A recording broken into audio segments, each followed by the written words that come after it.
ಯಾಕವ್ ಹಿಂಗ್ ಮಾಡ್ದೆ? ಪಾಪ ಸಚಿನ್, ನೀನ್ ಒಪ್ಕೋತೀಯ ಅಂತ ಎಷ್ಟು ಆಸೆ ಮಾಡಿಕೊಂಡು ಬಂದಿದ್ದ ಗೊತ್ತಾ?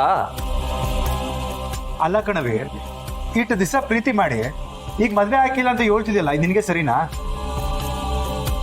ಸುಮಾ, ನೀನು ಸಚಿನ್ ಇಬ್ರು ಪ್ರೀತಿ ಮಾಡ್ತಿದ್ರಿ ಅಲ್ವಾ? ಇವಾಗ ಯಾಕೆ ಹೀಗೆ ಆಡ್ತಿದ್ಯಾ? ಅವಂಗ್ ಭಯ ಬಿದ್ಯಾನವಿ.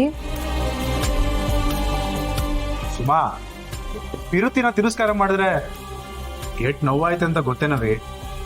ಹೌದು ಗೊತ್ತೇನವಿ?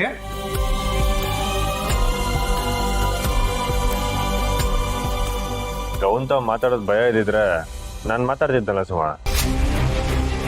ಅವಳು ಯಾರನ್ನೂ ಪಿರುತಿ ಮಾಡಲ್ಲ ಅಂತ ಅವಂಗ್ ಮಾತು ಕೊಟ್ಟಿದ್ಲು.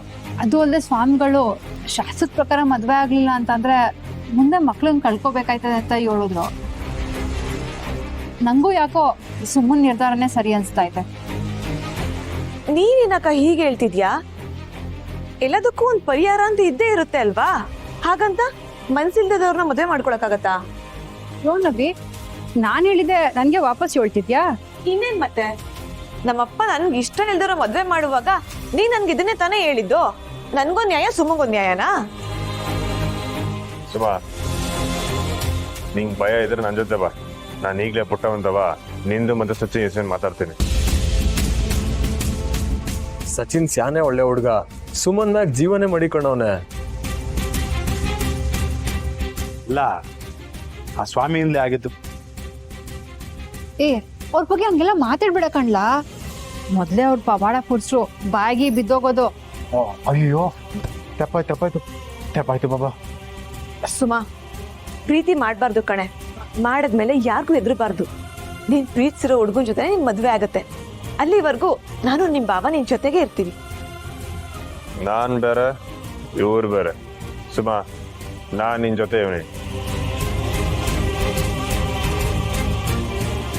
ಈಗ್ಲಾದ್ರೂ ಸಚಿನ್ನೇ ಮದುವೆ ಆಯ್ತೀನಂತ ಒಪ್ಕೊಳ್ಳವಿ. ಪ್ಲೀಸ್, ಎಲ್ರು ಸ್ವಲ್ಪ ಸುಮ್ಮನೆ ಇರ್ತೀರಾ? ದಯವಿಟ್ಟು ನನ್ನ ಮದ್ವೆ ವಿಷಯದಲ್ಲಿ ನನ್ನ ಯಾರು ಒತ್ತಾಯ ಮಾಡಬೇಡಿ.